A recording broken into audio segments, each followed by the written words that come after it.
Everyone, welcome to my foundation classes any time classroom. तो guys अभी चल रहा है हमारा जो बिहार ईएसआई है उसका प्रैक्टिस सेट। ठीक है, इसमें हम लोगों ने बहुत सारे सेट्स कवर कर लिए हैं और अभी इसमें एक और सेट हम लोग करने जा रहे हैं। लेकिन इसके साथ ही अभी आपका जो दिन में सेट चालू हुआ है 1:30 बजे, ठीक है, 1:30 दिन में, वो सेट भी आप सभी लगाओ क्योंकि वहाँ भी बहुत अच्छे अच्छे क्वेश्चंस को मैंने फ्रेम किया है और वो सारे क्वेश्चंस मैंने खुद कंपाइल किया है। ठीक है, तो बहुत अच्छे लेवल के क्वेश्चंस हैं, आप जरूर उसको लगाना। चलो अब स्टार्ट करते हैं अभी का अपना टेस्ट। तो आज का हमारा पहला क्वेश्चन है, निम्नलिखित में से कौन भारतीय नागरिकों को संविधान द्वारा प्रदत्त मूल कर्तव्य के अंतर्गत नहीं आता है। इन चारों में से आपको बताना है मूल कर्तव्य में कौन सा नहीं आता है। जल्दी बताओ कौन सा नहीं आएगा। पहला आपका व्यक्तिगत और सामूहिक गतिविधियों के सभी क्षेत्रों में उत्कृष्ट प्रयास करना, क्या ये आता है? तो दूसरा है अन्याय के विरुद्ध आवाज उठाना, क्या ये हमारा मूल कर्तव्य में आता है? तो देखो, आपको ये नहीं देखना है कि कौन सा सही लग रहा है आपको या कौन सा गलत लग रहा है। जो मूल कर्तव्य है, टोटल हमारा मूल कर्तव्य 11 है, उसमें क्या क्या आ रहा है वो आपको बताना है। तो ये जो बी नंबर है, अन्याय के विरुद्ध आवाज उठाना, ये मूल कर्तव्य में कहीं नहीं लिखा हुआ है। ठीक है, मूल कर्तव्य कौन किस अनुच्छेद में है? सबसे पहले भाग जान लो आप। भाग है 4A में। ठीक है, 4A में मूल कर्तव्य को सूचीबद्ध किया गया है और अगर अनुच्छेद पूछा जाए तो 51A हो जाएगा। ठीक है, और इसके तहत 11 मौलिक कर्तव्य दिए हुए हैं, उसमें से इसका उल्लेख कहीं नहीं है, यानी अन्याय के विरुद्ध आवाज उठा। ठीक है, अगला क्वेश्चन है, मुगल शासक जहांगीर के बाद जब तक कि शाहजहां गद्दी पर नहीं बैठा वास्तविक मुगल शासक कौन था? बहुत ही अच्छा क्वेश्चन, जल्दी बताओ। जब तक शाहजहां गद्दी पर नहीं बैठा था तो वास्तविक मुगल शासक कौन था जहांगीर के मृत्यु के बाद? तो ये था राजकुमार शहरयार। राजकुमार शहरयार ये जहांगीर का सबसे छोटा बेटा था और जब तक शाहजहां शासक नहीं बना था, ठीक है, तब तक क्या हुआ था, इसको शासक घोषित कर दिया गया था लाहौर में ही। और जो शाहजहां का ससुर था आसफ खां, उसने शाहजहां को शासक बनाने के लिए जितना कोशिश हो सके सारा कोशिश किया था। वो एक तरह का आप बोल सकते हो डॉन था अपने एरिया में। डॉन तो नहीं बोल सकते, चोर चपाट था, ठीक है, गुंडा था। तो उसने बहुत सारे तिगड़म लगाए और जितने भी शाहजहां के रास्ते में जितने भी कांटे थे सबको उसने साफ किया। और उसी कांटों में से एक शहरयार भी था, तो इसको उसने बहुत आसानी से हरा दिया क्योंकि ये शासक बनने लायक था भी नहीं, बहुत जो अयोग्य व्यक्ति है वो ये था। ठीक है, और इसने शादी भी कर रखा था जो नूरजहां की पहली बेटी थी। यानी पहली बेटी कहने का मतलब होगा नूरजहां ने पहला विवाह किया था शेर अफगान से। ठीक है, तो उससे जो उत्पन्न बेटी थी उससे इसने शादी भी कर रखा था। तो ये सारे बातें हैं टोटल लगा के। तो राजकुमार शहरयार को आसफ खां के द्वारा पराजित किया था और इसके बाद कौन गद्दी पर बैठा? तो शाहजहां गद्दी पर बैठा था। अगला क्वेश्चन है, निम्नलिखित में से किस तिथि को 284 सदस्यों वाले संविधान सभा द्वारा संविधान पर हस्ताक्षर किया गया? तो 284 सदस्यों वाले संविधान सभा द्वारा संविधान पर हस्ताक्षर कब किया गया? तो ये किया गया था 24 जनवरी 1950 को। देखो यहाँ पे 2-3 तरह के क्वेश्चन आते हैं, सबको आपको क्लियर रखना है।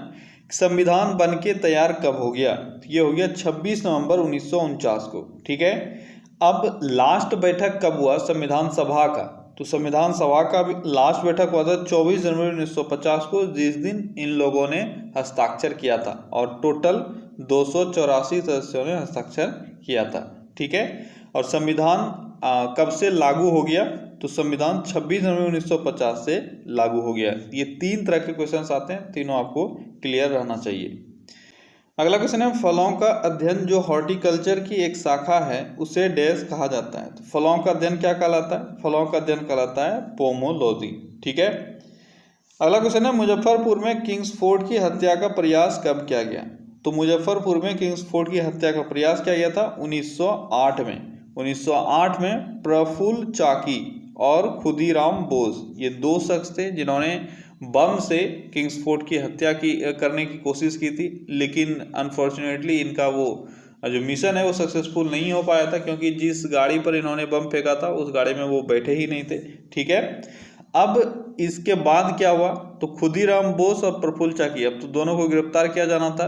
तो जो प्रफुल्ल चाकी थे वो बहुत शर्मिंदगी महसूस कर रहे थे और उन्होंने आत्महत्या कर लिया। ठीक है, और खुदीराम बोस को गिरफ्तार कर लिया गया था और उसके बाद इनको फांसी की सजा दी गई थी।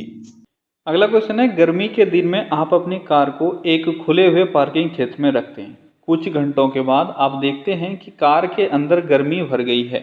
यह परिघटना किस नाम से जानी जाती है? अच्छा क्वेश्चन है। देखो, सिंपल सा कॉन्सेप्ट है, बट आपको यहाँ पे क्या कर दिया गया है, आपको थोड़ा सा एटमॉस्फेयर आपका चेंज कर दिया गया है। आपको रिलेशन जो है वो किसी और चीज़ों के साथ है, इसलिए आपको आंसर करने में थोड़ा डिफिकल्टी होगा। इसको हम लोग क्या बोलते हैं? Green house effect. ठीक है, यानी हिंदी में इसको पौधाघर प्रभाव भी बोला जाता है। देखो, यहाँ जो आपका कार है वो क्या है, वो एक तरह का ग्रीन हाउस की तरह काम करता है और उसके अंदर का टेम्परेचर ज़्यादा हो जाता है, क्योंकि यहाँ पे जो रेडिएशन आ रहा है, ठीक है, वो ट्रैप हो जाता है और फिर वो वापस जा नहीं पाता है। तो ये भी एक ग्रीन हाउस इफेक्ट ही है। अगला क्वेश्चन है, अरुण 3 पनबिजली परियोजना भारत द्वारा समर्थित है और अरुण नदी पर बनी 900 मेगावाट परियोजना के लिए एनपीआर यानी इंडियन रुपीस में अगर हम लोग बात करेंगे तो 100 बिलियन सुरक्षित है। अरुण नदी कहाँ पर स्थित है ये आपको बताना है। तो सारा जो करंट अफेयर्स का चीज़ है वो आपके क्वेश्चन में ही दिया हुआ है। बस आपसे एक बेसिक सा चीज़ पूछा गया है कि अरुण नदी कहाँ है। कहाँ है? ये है नेपाल में। ठीक है, और इस पर एक पनबिजली परियोजना बनाया जा रहा है भारत के मदद से। अगला क्वेश्चन है, कांग्रेस के नरम दल के नेताओं की आंदोलन की पद्धति थी। तो कांग्रेस के नरम दल के नेताओं की आंदोलन की पद्धति कैसी थी? तो उनका जो पद्धति था वो था राज वामबंद आंदोलन वाला पद्धति। कौन सा था? राज वामबंद आंदोलन, या इसको हम लोग संविधान के दायरे में रहकर जो आंदोलन किया जाता है, ठीक है, वो आंदोलन उनका उस टाइप का था। और इनका उद्देश्य क्या था कि प्रशासन में भारतीयों की भागीदारी तथा राजनीतिक जागरूकता उत्पन्न हो। और गरम दल जो था उनका कहना था कि भाई क्यों हम लोग उनके अधिकार क्षेत्र में रह के काम क्यों करेंगे, क्यों हम लोग उनके अंडर में काम करेंगे, हमको अपना देश अपने पास चाहिए और हम लोग अपने हिसाब से शासन करेंगे। इसीलिए जो कांग्रेस है वो नरम दल गरम दल में बंट गया था। अगला क्वेश्चन है, भारत में नारी आंदोलन इनकी प्रेरणा से प्रारंभ हुआ। तो भारत में नारी आंदोलन किसके प्रेरणा से शुरू हुआ था? जल्दी बताओ। नारी आंदोलन, तो भारत में नारी आंदोलन ज्योतिबा फूले के प्रेरणा से प्रारंभ हुआ था। ठीक है, उन्होंने 1848 का अगर हम लोग बात करेंगे तो 1848 में बालिका शिक्षा हेतु पूना में विद्यालय भी स्थापित किया और ज्योतिबा फूले ने विधवा विवाह का भी समर्थन किया था, यानी विधवा पुनर्विवाह का। ठीक है, तो उन्होंने नारियों के लिए बहुत कुछ किया था और ज्योतिबा फूले एक प्रेरणा स्रोत बने नारी आंदोलन के लिए। अगला क्वेश्चन है, सूर्य से निकलने वाले इंफ्रारेड किरणों को एक एकल बिंदु पर केंद्रित करने हेतु सोलर कुकर में किस प्रकार के दर्पण का प्रयोग किया जाता है? तो सोलर कुकर, इसमें किस तरह का दर्पण यूज किया जाता है? तो अवतल दर्पण का यूज किया जाता है, ताकि एक जगह सारा जो सनरेज है वो कलेक्ट हो सके, केंद्रित हो सके और खाना पक सके। अगला क्वेश्चन है, निम्नलिखित में से कौन सा एक देशी राज्य वर्ष 1946 में संविधान सभा के साथ सीधी बातचीत करना पसंद किया बजाय नरेंद्र मंडल के माध्यम से? देखो, जो संविधान सभा का गठन हुआ उसके बाद फिर एक यूनियन बना देश का, उसमें सारे देशी रियासत शामिल हुए, जितने भी हुए, जो नहीं हुए उनको छोड़ के। ठीक है, तो इन सभी को शामिल करने के लिए एक नरेंद्र मंडल के द्वारा एक अस्थायी समिति का गठन किया गया था। ये नरेंद्र मंडल क्या है? ये है चैम्बर ऑफ प्रिंसेस। ठीक है, जिसको राजकुमारों का संघ भी आप बोल सकते हो।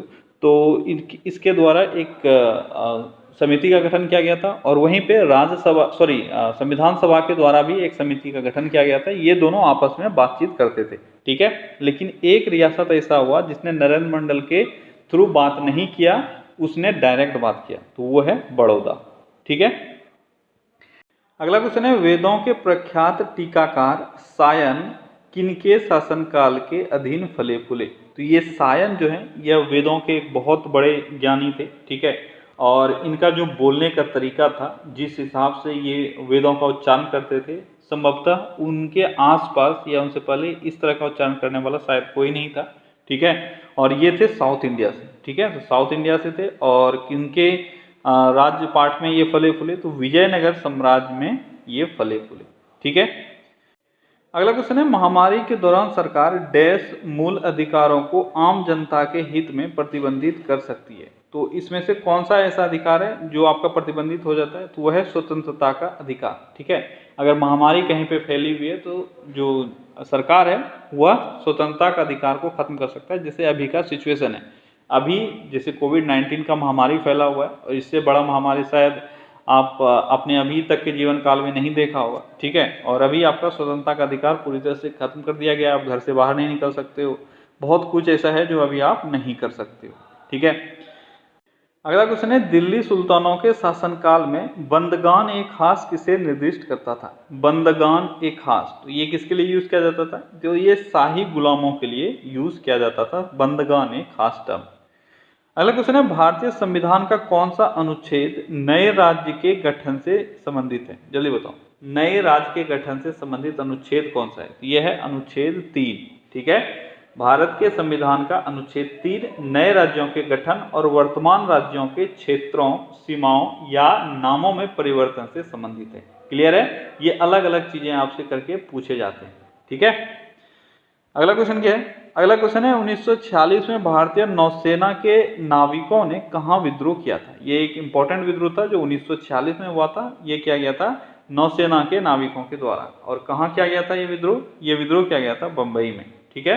भारतीय नौसेना के नाविकों ने बंबई में विद्रोह किया और इसको संभवतः सर्वप्रथम सबसे पहला विद्रोह भी नाविकों का माना जाता है, ठीक है। इसके बाद बंबई से ये शुरू हुआ, ठीक है। उसके बाद फिर विशाखापत्तनम में हुआ, कराची में हुआ, तो इस तरह से कर करके ये आगे बढ़ गया, ठीक है। अगला क्वेश्चन है, किस आयोग ने भारत के लिए अकाल संहिता की दरखास्त की थी? अकाल संहिता का दरखास्त किस आयोग के द्वारा किया गया था? ये किया गया था स्ट्रेची आयोग के द्वारा, ठीक है। स्ट्रेची आयोग का गठन 1880 में लिटन के द्वारा किया गया था, सर रिचर्ड स्ट्रेची की अध्यक्षता में, और इसी ने भारत के लिए अकाल संहिता का दरखास्त किया था। अगला क्वेश्चन है, 1940 के अगस्त प्रस्ताव में क्या प्रभाव रखा गया था? यानी 1940 का जो अगस्त प्रस्ताव था उसके बारे में आपको बताना है कि इन चारों में से क्या सही है, उसके एक क्या बोल सकते हैं प्रावधान के रेस्पेक्ट में। यह है आपका एक डोमिनियन स्टेट। 1940 का जो प्रावधान था 1940 के अगस्त प्रस्ताव का, उसमें से एक डोमिनियन स्टेट भी था जो भारत के लिए था, ठीक है। अगस्त प्रस्ताव के बारे में कुछ पॉइंट्स हैं जिसको आपको याद रखना चाहिए कि दूसरा जो विश्व युद्ध था, सेकेंड वर्ल्ड वॉर था, इसमें भारतीयों का सहयोग प्राप्त करने के लिए लिनलिथगो ने दिमाग लगाया और 8 अगस्त, डेट आपको याद रखना है, 8 अगस्त 1940 को इन्होंने एक घोषणा किया। इसी को हम लोग अगस्त प्रस्ताव के नाम से जानते हैं। और इस घोषणा का जो प्रावधान था उसमें था भारत के लिए एक डोमिनियन स्टेट्स का मुख्य लक्ष्य रखा गया था। दूसरा था कि जो युद्ध में भारतीय शामिल होंगे उनके लिए एक सलाहकार समिति का गठन, फिर था कि युद्ध के बाद संविधान सभा का भी गठन किया जाएगा भारत में। तो इस तरह के बहुत सारे पॉइंट्स इसमें कवर हुए थे। तो आपके लिए ये 2-3 पॉइंट है जिसको आपको याद रखना है, यहाँ से अलग अलग क्वेश्चन बनाया जाता है। अगला क्वेश्चन है, अंग्रेजी भाषा को शिक्षा का माध्यम किसने बनाया? अब ये एक बहुत ही अच्छा सा क्वेश्चन है और यहाँ पे बहुत सारे बच्चे गलती कर बैठते हैं जो आपके ऑप्शंस में है। अब देखो, उनको लगता है कि मैकाले तो था भाई, अब मैकाले था, ईयर याद नहीं आ रहा है, मार दो। ये गलत है, ठीक है।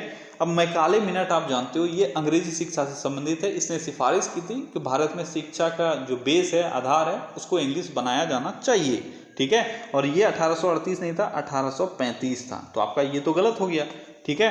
अब यहाँ पे है शिक्षा का माध्यम बनाने का, और तो कोई यहाँ पे होगा ना, कोई ऐसा आयोग होगा जिसने ये सिफारिश किया होगा। तो ये है आपका सर चार्ल्स वुड, ठीक है, 1854, वुड डिस्पैच के नाम से हम लोग इसको जानते हैं, ठीक है।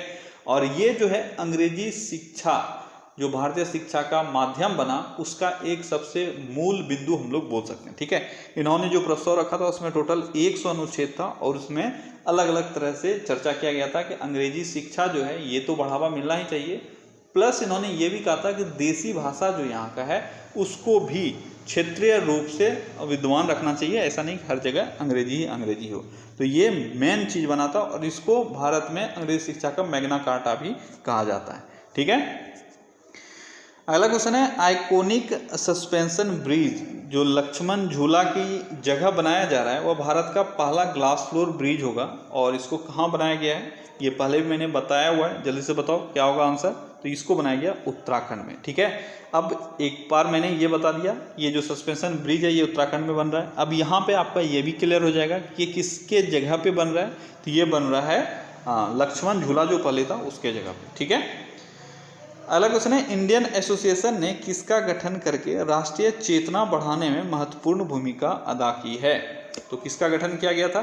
तो ये किया गया था इंडियन नेशनल कांग्रेस का। ठीक है, इंडियन एसोसिएशन ने इंडियन नेशनल कांग्रेस का गठन करके राष्ट्रीय चेतना बढ़ाने में महत्वपूर्ण सहयोग दिया था। और इंडियन नेशनल कांग्रेस का गठन कब हुआ था? सब जानते हो, 1885 में। ठीक है, 28 दिसंबर 1885 को, डेट भी आपको याद रखना है, 28 दिसंबर। और इसका पहला जो बैठक हुआ था वो कहाँ हुआ था? वो मुंबई में हुआ था, गोकुल दास तेजपाल संस्कृत कॉलेज में। ठीक है, और यहीं पे इसकी स्थापना की गई थी। A.O. ह्यूम इसके संस्थापक हैं और प्रथम जो अध्यक्ष थे वो कौन थे? वो थे W.C. बनर्जी। ठीक है, कुल सदस्य जो इस बैठक में शामिल हुए थे वो कितने थे? वो थे 72। क्लियर है? ये सारी चीजें आपको अच्छे से याद रखना है। अगला क्वेश्चन है, राजा राम मोहन राय संपादक थे। तो इन चारों में से आपको बताना है राजा राम मोहन राय किस पत्रिका के संपादक थे? तो किसके संपादक थे? ये थे संवाद कौमुदी के। ठीक है, संवाद कौमुदी के संस्थापक थे राजा राम मोहन रॉय। अगला क्वेश्चन है, 1971 में डिजाइन किए गए डैश को आमतौर पर पहला कंप्यूटर वायरस माना जाता है। कंप्यूटर वायरस है, इसको ध्यान से आप पढ़ना, पहला कंप्यूटर नहीं पढ़ लेना इसको। तो पहला कंप्यूटर वायरस कौन सा है? ये है क्रीपर। ठीक है, क्रीपर कौन सा है? क्रीपर। ये स्क्यूबी डू कार्टून शो के एक चरित्र के नाम पर है जिसका नाम था क्रीपर। ठीक है, और इसी को पहला कंप्यूटर वायरस के रूप में जाना जाता है जो 1971 में बनाया गया था। ठीक है, और अगर मैं बात करूं कि इसका कोड लिखा किसने था, तो बॉब थॉमस के द्वारा लिखा गया था। किसके द्वारा? बॉब थॉमस के द्वारा। ये BBN टेक्नोलॉजी में काम कर रहे थे, वहीं पे इन्होंने ये बनाया था। अगला क्वेश्चन है, ब्रिटिश शासनकाल में किस कानून के अंतर्गत लोगों को बिना उचित सुनवाई के बंदी बनाने की अनुमति थी? तो इसको हम लोग काला कानून के नाम से भी जानते हैं, और ये था रोलेट एक्ट जो 1919 में लाया गया था। ठीक है, अच्छा, रोलेट एक्ट कमेटी का गठन कब हुआ था जिसके तहत इसकी नियुक्ति हुई? तो वो 1918 में हुआ था, और इसी के अनुशंसा पर 1919 में रोलेट एक्ट की स्थापना हुई। अगला क्वेश्चन है, संथाल विद्रोह का नेतृत्व किसने किया था? संथाल विद्रोह का नेतृत्व किया गया था सिद्धू कान्हू के द्वारा। ठीक है, आदिवासियों का ये एक विद्रोह था, और इसका जो क्षेत्र था वो भागलपुर से राजमहल के बीच का क्षेत्र था, और बहुत ही आप बोल सकते हो बड़े पैमाने पर इन्होंने ये विद्रोह किया था, और सरकार ने एक बहुत बड़ी कार्रवाई की थी इसको रोकने के लिए, और 1856 ईस्वी में इस विद्रोह को दबा दिया गया था सरकार के द्वारा। अगला क्वेश्चन है, वह कौन लेखक था जिसने 1857 के विद्रोह को स्वतंत्रता का प्रथम युद्ध कहा था? तो स्वतंत्रता का प्रथम युद्ध कहा गया था 1857 के विद्रोह को वी.डी. सावरकर के द्वारा। किसने कहा था? वी.डी. सावरकर ने। ठीक है, अगला क्वेश्चन है, होम रूल आंदोलन के नेताओं में होम रूल शब्द कहाँ के सदृश आंदोलन से ग्रहण किया गया था? जल्दी बताओ, ये होम रूल जो आया ये कहाँ से उठ के आया था? ये कहाँ से आया था? ये आयरलैंड से उठ के आया था। ठीक है, भारतीय होम रूल लीग का जो गठन हुआ था वह यहीं आयरलैंड के होम रूल लीग के नमूने पर किया गया था। और आयरलैंड में भी आपको पता होना चाहिए उस समय में 1916 के समय में जैसे यहाँ पे हुआ, तो उसी तरह से वहाँ पे भी जो होम रूल लीग था वह बहुत ही प्रचलित था। ठीक है, और वहीं को देखते हुए एनी बेसेंट और तिलक ने यहाँ पे होम रूल की स्थापना की थी। अगला क्वेश्चन है, रविन्द्रनाथ टैगोर ने अपना नाइट की उपाधि किस कारण से त्यागा था? आसान सा क्वेश्चन है, किस कारण से नाइट की उपाधि त्यागी गई थी? तो जालियांवाला बाग हत्याकांड के विरोध में इन्होंने अपना नाइटहुड का उपाधि त्याग दिया था। क्लियर है? अगला क्वेश्चन है, बंगाल में अनुशीलन समिति के संस्थापक कौन थे? जल्दी बताओ, बंगाल में अनुशीलन समिति के संस्थापक।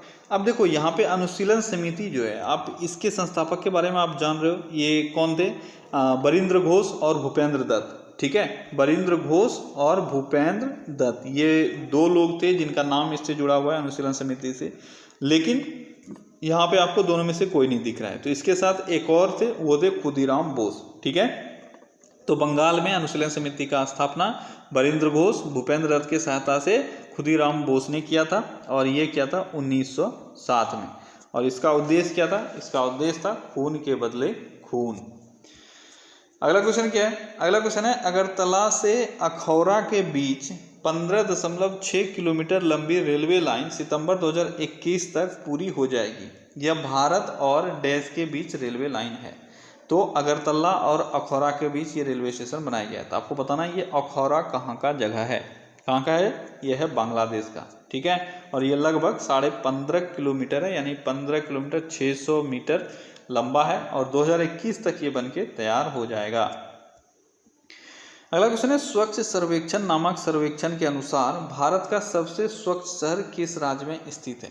भारत का सबसे स्वच्छ राज्य अभी किस राज्य में स्थित है, तो आपको पता होगा सबसे स्वच्छ शहर जो है यह है इंदौर और यह मध्य प्रदेश में स्थित है, ठीक है। अगला क्वेश्चन है, किसने प्रथम अखिल भारतीय ट्रेड यूनियन कांग्रेस अधिवेशन की अध्यक्षता की। तो प्रथम ट्रेड यूनियन कांग्रेस, इसकी अध्यक्षता किसके द्वारा की गई थी। ये की गई थी लाला लाजपत राय के द्वारा।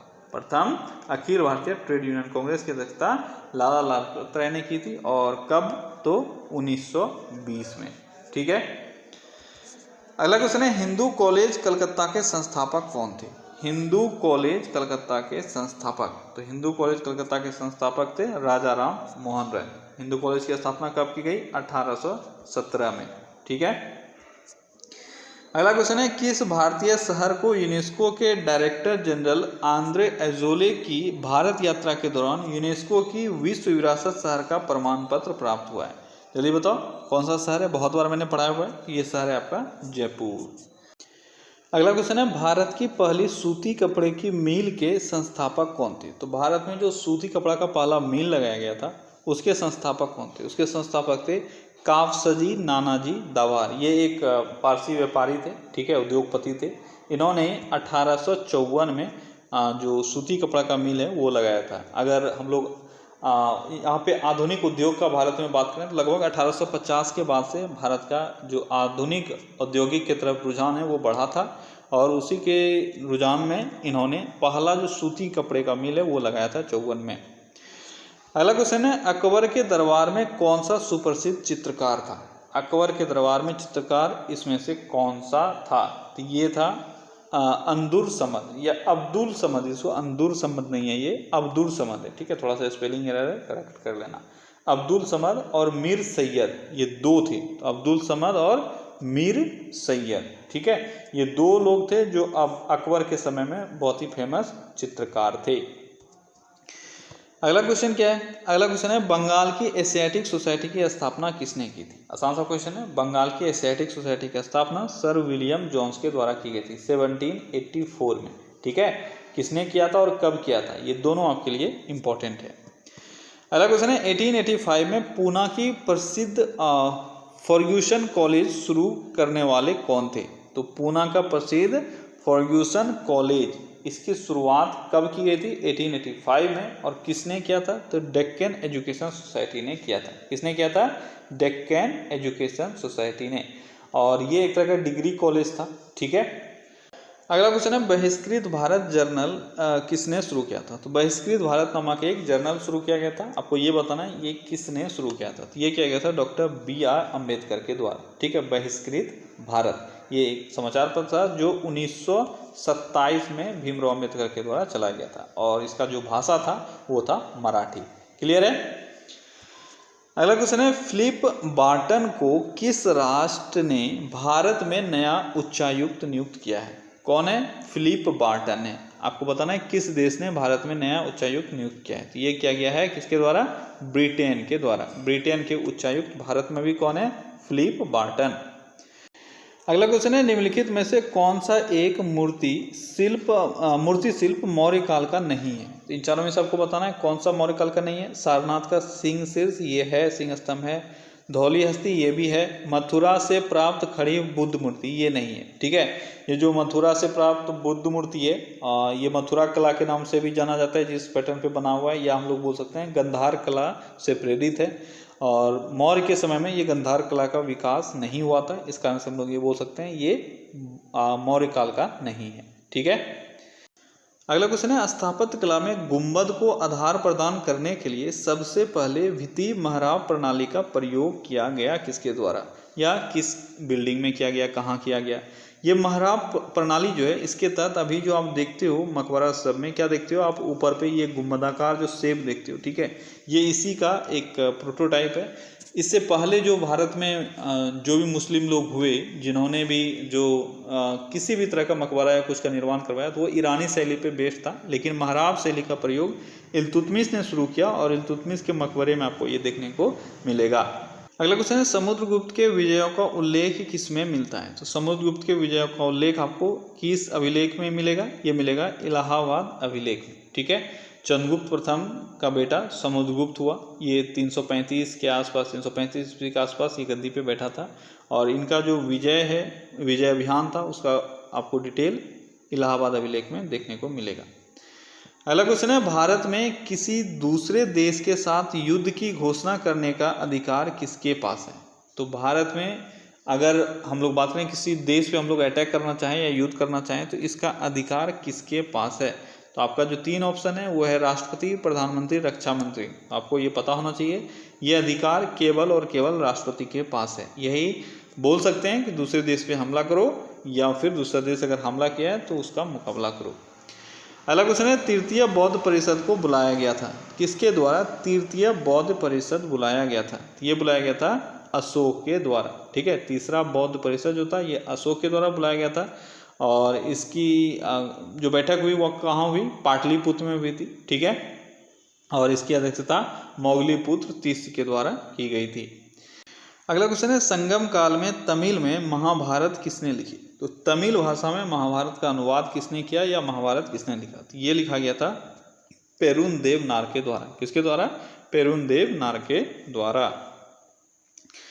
अगला क्वेश्चन है, जिस दिल्ली सुल्तान ने एक कृषि विकास के मंत्रालय की स्थापना की थी वह कौन था? तो कृषि विकास के लिए एक स्पेशल मंत्रालय का स्थापना किया गया था, और ये किसके द्वारा किया गया था? ये किया गया था मोहम्मद बिन तुगलक के द्वारा। किसके द्वारा? मोहम्मद बिन तुगलक के द्वारा। और इसको नाम क्या दिया गया था? अमीर ए कोही। क्या दिया गया था? अमीर ए कोही। ये भी आप याद रखना, आपसे डायरेक्ट क्वेश्चन पूछ लिया जाता है कि अमीर ए कोही किस विभाग से संबंधित था? तो ये कृषि विभाग से संबंधित था। क्लियर है?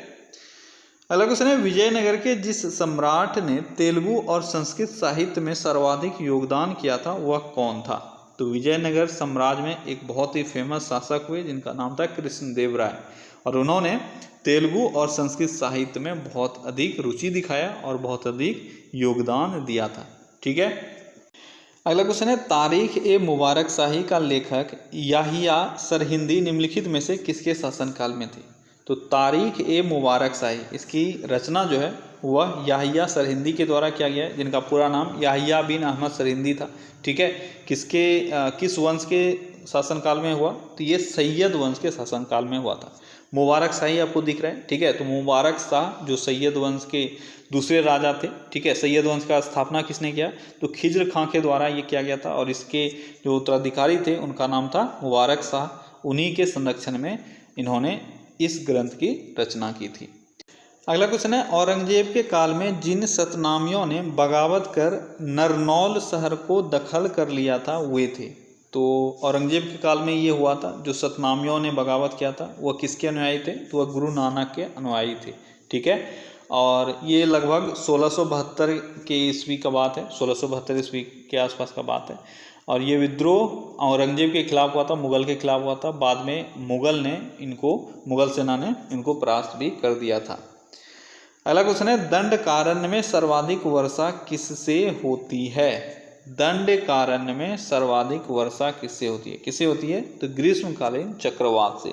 ये दंडकारण्य क्षेत्र जो है यह छत्तीसगढ़ के आसपास में, ठीक है। छत्तीसगढ़ का जो बस्तर एरिया है उसके टोटल क्षेत्रफल को हम लोग दंडकारण्य क्षेत्र के रूप में हम लोग जानते हैं, ठीक है। और वहाँ जो बारिश का मेन कारण है वो है ग्रीष्मकालीन चक्रवात, ठीक है। अगला क्वेश्चन है, निचले गंगा डेल्टा में मिलने वाले सूक्ष्म विदर क्या कहलाते हैं? निचले गंगा डेल्टा में मिलने वाले सूक्ष्म विदर क्या कहा जाता है? इनको कहा जाता है खादड़, ठीक है। खादड़ और बांगड़ दो तरह का मिट्टी है, तो विदर मतलब यहाँ पे मिट्टी ही है, ठीक है। तो मिलने वाला जो मिट्टी है याद रखना है निचले गंगा डेल्टा में, तो यह है खादड़, ठीक है। और खादड़ और बांगड़ में डिफरेंस मैंने बताया हुआ है। क्या होता है? खादड़ मतलब खाने योग्य जो न्यू चीज़ें उसको आप खा सकते हो, जिसको नई मिट्टी के रूप में हम लोग जानते हैं, और बांगड़ पुराने मिट्टी के रूप में हम लोग जानते हैं। ठीक है, और ये जलोढ़ मिट्टी का प्रकार है। अगला क्वेश्चन है, निम्नलिखित में से कौन सा एक पादप हार्मोन है, यानी प्लांट हार्मोन। इन चारों में से एक प्लांट हार्मोन का नाम दिया हुआ है, वो है आपका साइटोकाइनिन। ठीक है, साइटोकाइनिन एक प्लांट हार्मोन है। ठीक है, अगला क्वेश्चन है, कौन सा नदी तंत्र सर्वाधिक पुराना है। इन चारों में से बताओ कौन सा नदी तंत्र सर्वाधिक पुराना है। तो यह है इंडो ब्रह्म। ठीक है, इंडो ब्रह्म नदी तंत्र सर्वाधिक पुराना है। हिमालय के शिवालिक श्रेणी से इसका उद्गम होता है। ठीक है, और फिर ये प्रवाहित होती है।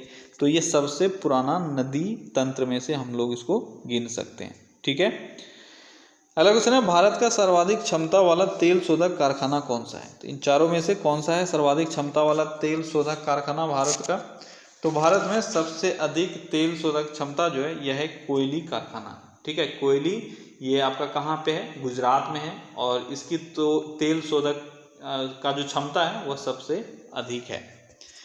अगला क्वेश्चन है, कावेरी नदी की कुल लंबाई क्या है। कावेरी नदी की कुल लंबाई, तो ये लगभग 802 किलोमीटर है। कितना है? 802 किलोमीटर। ठीक है, अगला क्वेश्चन है, मध्य प्रदेश के निम्न में से किस जिले से होकर भारतीय मानक समय रेखा गुजरती है। आपने अभी तक पढ़ा है कि भारतीय मानक समय यानी IST जो है 82.5 डिग्री ईस्ट वह इलाहाबाद से गुजरती है। लेकिन आपको पता होना चाहिए ये टोटल 5 राज्यों से होकर गुजरती है। ठीक है, तो यहाँ आपको पूछा जा रहा है मध्य प्रदेश के किस जिले से निकलती है। तो मध्य प्रदेश के भोपाल से निकलती है। ठीक है, वो 5 स्टेट कौन कौन सा है? आपका यूपी है, MP है, छत्तीसगढ़ है। ठीक है, और छत्तीसगढ़ के बाद उड़ीसा है और आंध्र प्रदेश है। ये 5 स्टेट है जहाँ से IST गुजरती है। अगला क्वेश्चन है, पराग कोष में होते हैं। पराग कोष में क्या होता है? आसान सा क्वेश्चन है। क्या होता है? ये होता है परागकण या पोलन ग्रेन। ठीक है, अगला क्वेश्चन है, कोसी मैदान की समुद्र तल से औसत ऊंचाई है। कोसी मैदान की समुद्र तल से औसतन ऊंचाई कितना है? यह लगभग 30 मीटर। ठीक है, अगला क्वेश्चन है, कर्क रेखा किस राज्य से होकर गुजरती है। कर्क रेखा इन चारों राज्यों में से आपको बताना है। टोटल 8 राज्यों से होकर कर्क रेखा गुजरती है। तो इन चारों राज्यों में से कौन सा वो राज्य है? यह है झारखंड। ठीक है, वो 8 राज्य कौन कौन सा है मैं बार बार बताता हूँ, आप इसको याद कर लो एग्जाम में, इससे एक क्वेश्चन हो सकता है रहेगा।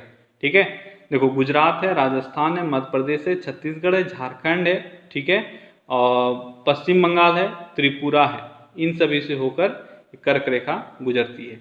ठीक है, अगला क्वेश्चन है, लमडिंग किस राज्य में स्थित है। लमडिंग किस राज्य में स्थित है? तो लमडिंग असम में स्थित है। लमडिंग असम राज्य में नगौन जिले में स्थित एक कस्बा है। ठीक है, अगला क्वेश्चन है, भारत के किस राज्य में समुद्री अपरदन सर्वाधिक होता है। समुद्री अपरदन सर्वाधिक किस राज्य में होता है? किस राज्य में होता है? तो ये होता है गुजरात में, क्योंकि गुजरात का जो कोस्टल एरिया है वो सबसे अधिक है। अगला क्वेश्चन है, व्यक्तिगत श्रेणी के तहत कुष्ठ रोग के लिए अंतर्राष्ट्रीय गांधी पुरस्कार किसको प्रदान किया गया है। तो इस बार का गांधी पुरस्कार, अंतर्राष्ट्रीय गांधी पुरस्कार किसको प्रदान किया गया है? ये किया गया है NS धर्मसक्तू को। ठीक है, अगला क्वेश्चन है, गुमशुदा महिलाओं की सूची में राष्ट्रीय अपराध रिकॉर्ड ब्यूरो की रिपोर्ट के अनुसार missing women and children in India, missing women and children in India, इसमें अव्वल स्थान है मध्य प्रदेश का। ठीक है, जबकि भारत में सबसे अधिक लापता महिलाओं में कौन सा राज्य शीर्ष पर है? तो सबसे अधिक लापता महिलाओं में शीर्ष पर कौन है? यह है आपका महाराष्ट्र। ठीक है, अगला क्वेश्चन है, निम्न में कौन सा दिन अंतर्राष्ट्रीय पृथ्वी दिवस के रूप में मनाया जाता है। अंतर्राष्ट्रीय पृथ्वी दिवस कब मनाते हैं हम लोग? प्रत्येक वर्ष 22 अप्रैल को हम लोग मनाते हैं अंतर्राष्ट्रीय पृथ्वी दिवस। ठीक है, अगला क्वेश्चन है, निम्नलिखित में से किसे अपने राज्य में हिंदुओं का संरक्षण करने के लिए उसकी प्रजा द्वारा जगत गुरु कहकर वर्णित किया गया था। तो जगत गुरु यह टाइटल किसको दिया गया था? तो ये दिया गया था बीजापुर का इब्राहिम आदिल शाह द्वितीय को। किसको? इब्राहिम आदिल शाह द्वितीय को ये दिया गया था, और ये आदिल शाही वंश के 5वें राजा हुए थे। अगला क्वेश्चन है, लाओ निंग किस देश का पहला विमान वाहन है? लाओ निंग, लाओ निंग तो नाम से ही लग रहा है या तो चीन होगा या जापान होगा, तो ये चीन का पहला विमान वाहन था।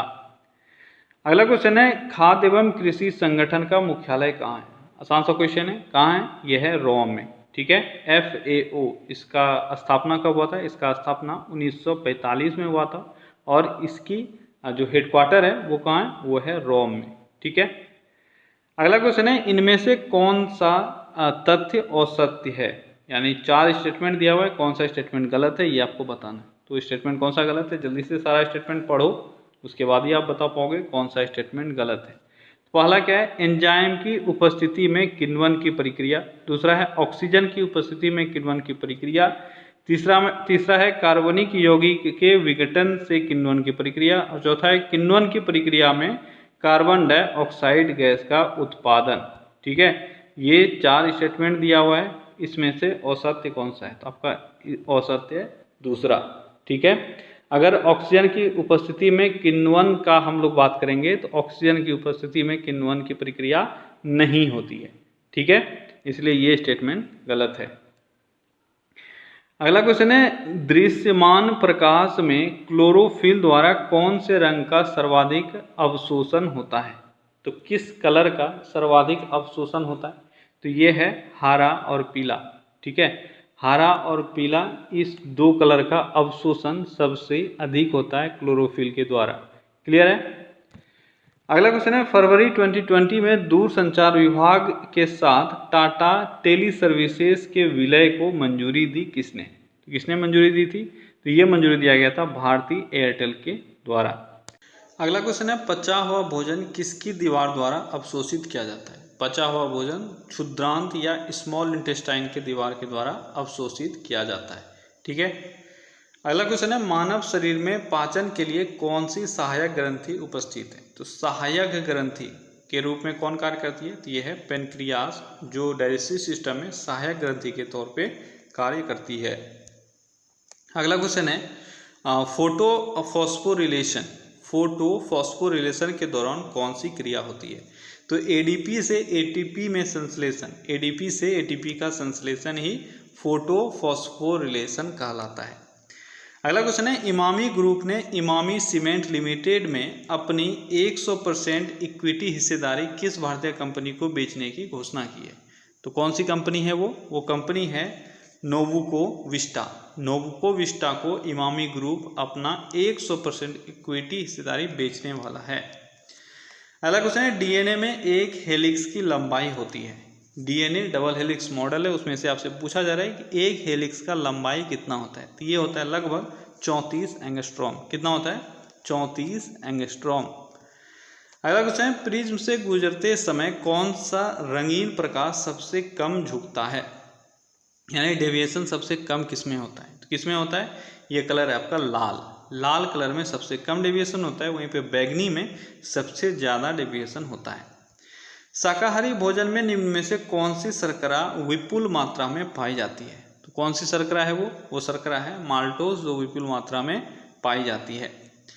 अगला क्वेश्चन है, क्या है? इंसिडेंट एंगल को क्रिस्टल एंगल में इंसिडेंट है, ठीक है, इंसिडेंट नहीं है, इंसिडेंट है।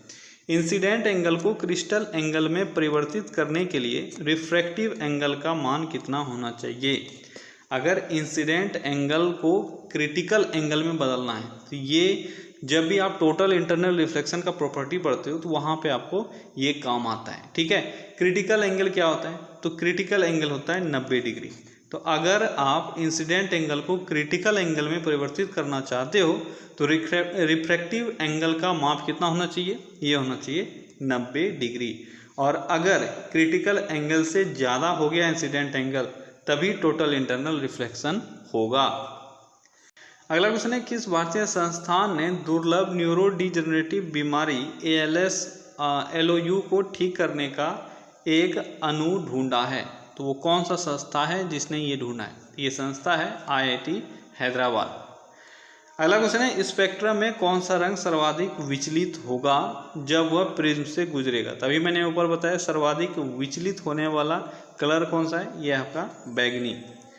अगला क्वेश्चन है ऊर्ध्वपातन प्रक्रम है। ऊर्ध्वपातन में क्या होता है? ऊर्ध्वपातन में क्या होता है? कोई भी चीज सॉलिड से डायरेक्ट गैस में बदल जाता है। तो आपका सही आंसर होगा ठोस अवस्था द्रव अवस्था में बिना परिवर्तित हुए सीधे गैसीय अवस्था में आ जाती है, तो उसको हम लोग ऊर्ध्वपातन या सब्लिमेशन कहते हैं।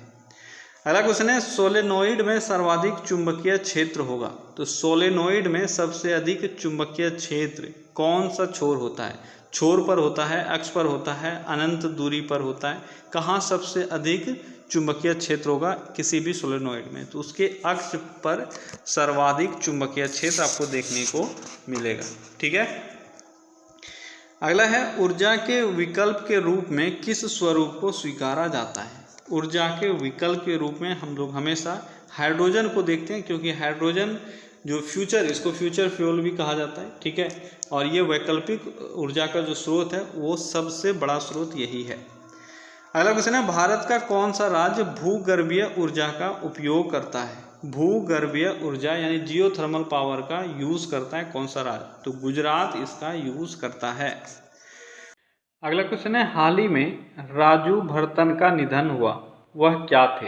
राजू भरतन क्या थे ये आपको बताना है। तो वह एक फिल्म इतिहासकार और क्रिकेट पत्रकार, ये दोनों थे। तो आपका सही आंसर हो जाएगा 4। ठीक है।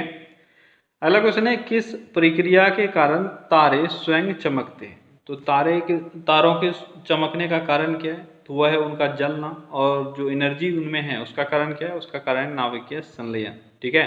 और टिमटिमाते हुए जो नजर आते हैं उसका कारण है अपवर्तन।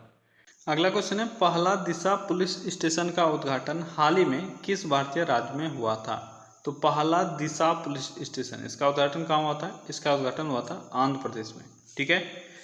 अगला क्वेश्चन है किस भारतीय राज्य सरकार ने 25 रुपये में भोजन परोसने के लिए 1000 कुटुंबश्री होटल स्थापित करने की पहल का खुलासा किया है? यानी कौन सा राज्य 1000 कुटुंबश्री होटल स्थापित कर रहा है जिसमें 25 रुपये में भोजन परोसा जाएगा? तो ये राज्य है केरल। अगला क्वेश्चन है ब्राइन क्या है? ब्राइन क्या है? क्या है ब्राइन? तो ब्राइन NaCl का सांद्र घोल है। ठीक है। NaCl सोडियम क्लोराइड, इसको जब हम घोल देते हैं तो इसी को कहा जाता है ब्राइन। अगला क्वेश्चन है अग्निशामक के रूप में कौन सा पदार्थ उपयोग में लाया जाता है? इन चारों में आपको बताना है फायर एक्सटिंग्विशर की तरह क्या काम में लाया जाता है? क्या लाया जाता है? NaHCO3। ठीक है। यानी सोडियम बाइकार्बोनेट, इसको हम लोग फायर एक्सटिंग्विशर की तरह काम में लाते हैं। अगला क्वेश्चन है डैश जला हुआ मृत प्लास्टर कहलाता है? डैश जला हुआ मृत प्लास्टर कहलाता है? क्या कहलाता है? तो anhydrous calcium sulphate. Anhydrous calcium sulphate जला हुआ मृत प्लास्टर कहलाता है। अगला क्वेश्चन है प्रयोगशाला के उपकरण बनाने के लिए कौन सा कांच उपयोग में आता है? तो जो भी लेबोरेटरी में हम लोग यूज़ करते हैं अपैरेटस, उसको किससे बनाया जाता है? तो उसको बनाया जाता है पैरेक्स कांच से। किससे बनाया जाता है? पैरेक्स कांच से बनाया जाता है, जो भी आप लेबोरेटरी में अपैरेटस यूज़ करते हो। ठीक है। अगला क्वेश्चन है स्टेनलेस स्टील में कौन सा तत्व मौजूद होता है? तो स्टेनलेस स्टील में आपका लोहा, क्रोमियम और निकल, और एक चीज़ ऐड किया जाता है वो है कार्बन। ठीक है। तो ये सभी तत्व मौजूद होते हैं स्टेनलेस स्टील में। अगर लोहा, क्रोमियम और निकल ना दिखे आपको ऑप्शन में तो लोहा और क्रोमियम भी सही होगा।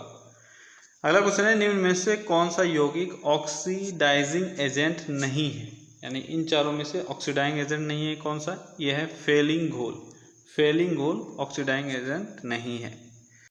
अगला क्वेश्चन है सोम ऋग वैदिक युग के नर देवता डैश के देवता थे? सोम देवता किस चीज के देवता थे? तो ये थे पौधों के देवता। अगला क्वेश्चन है किसी एक देश में मानवाधिकारों को बढ़ावा देने तथा उसकी सुरक्षा और निगरानी करने के लिए प्रशासनिक निकायों द्वारा स्थापित राष्ट्रीय मानवाधिकार संस्थानों का एक वैश्विक तंत्र कौन सा है? यानी जो भी मानवाधिकार परिषद हैं अलग अलग देश में, उसका एक वैश्विक तंत्र कौन सा होता है? कौन सा है इन चारों में से? तो मानवाधिकार के लिए संयुक्त राष्ट्र का उच्चायुक्त, ये जो है OHCHR, ये आपका वैश्विक तंत्र है मानवाधिकार आयोग का, सभी देश का जहाँ से रिलेशन होता है। अगला क्वेश्चन है संविधान के अनुच्छेद 17 के तहत किसी व्यक्ति को प्राप्त होने वाले नागरिक अधिकार डैश से संबंधित हैं? किससे संबंधित है? वो संबंधित है अस्पृश्यता का उन्मूलन, जो अनुच्छेद 17 में है। ठीक है, तो क्या गाइस आज के सेशन में इतना ही। चलिए कल फिर से मिलते हैं अगले सेशन में। Till then take care, bye bye.